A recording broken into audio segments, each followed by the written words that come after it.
sarili. Bawat isa sa kanila, babae man o lalaki. Sino ito Jesus na Sino ito Jesus na dapat nila sundin? Walang kahalagaan. Dapat may gagawin ako tungkol sa mga bagay na ito. Kaya lumapit sila sa punong saserdote. Alam ko na.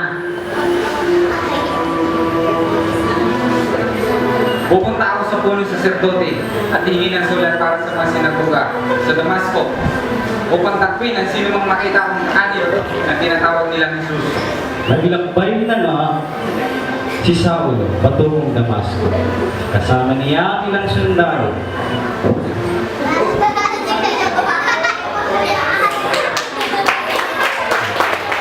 Lalakad sila, lalakad pa ito. Lalakad ulit. Nang siya'y malapit na sa lungsod, siya'y biglang nasubasod na animoy pinumula sa kanya. Nasisilaw ako! Sino may karagawa nito? Saul, Saul, bakit mo ako? Sino po kayo? Panginoon? Ako'y si Jesus, ang iyong inuusin. Tumitig ka pumasok sa lungsod. Sasabihin sa iyo roon kung ano ang dapat mong gawin. Natigilan ng mga kasama ni Saul. Narinig nila, tinig, ngunit wala silang makitang siwa. Tumindig si Saulo at pinilat ang niya ang kanyang mga mata. Ngunit hindi siya makakita, kaya't siya ay inakay nila hanggang sa Damasco. Itong araw na nakalipas, ngunit bulag pa rin ako. Hindi makakain. Wala akong makita. Ano nangyayari sa akin? Red. Sa Damasco naman ay may isang alagad ng pangalan Ananias. Tinawag siya ng Panginoon. Ananias? Ananias? Saka? Ananias? Ananias? Pumunta ka sakali matuwid sa bahay ni Judas at ipagtanong mo isang lalaking taga-Tarso na ang pangalan Saulo. Siya'y nangangailangan ngayon.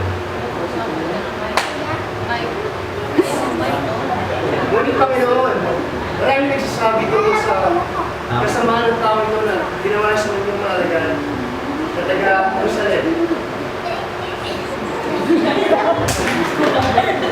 At natarito siya para dakpin ang mga tao na niniwala sa inyong pangalan.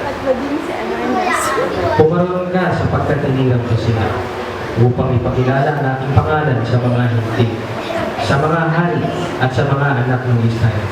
At ipaalam mo sa kanya ang lahat ng dapat iyan tiisin alang-alang sa akin.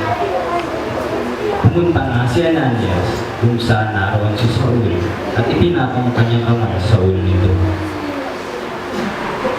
Ipinatong ang kamay sa ulo nito. Kapatid na Saulo, ako'y pinapunta ng Panginoong Jesus dito.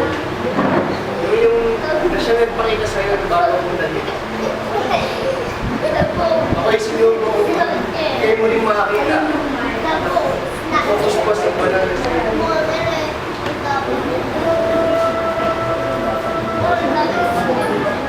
At pagda ay may nalaglag na tila mga kaliskis mula sa mga mata ni Saul.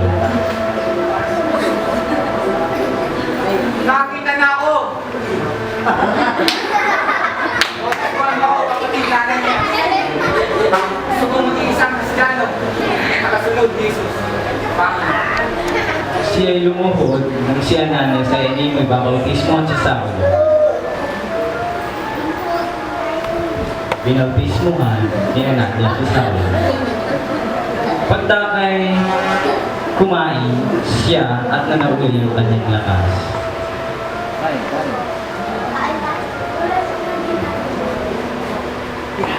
Sinong sasama sa akin?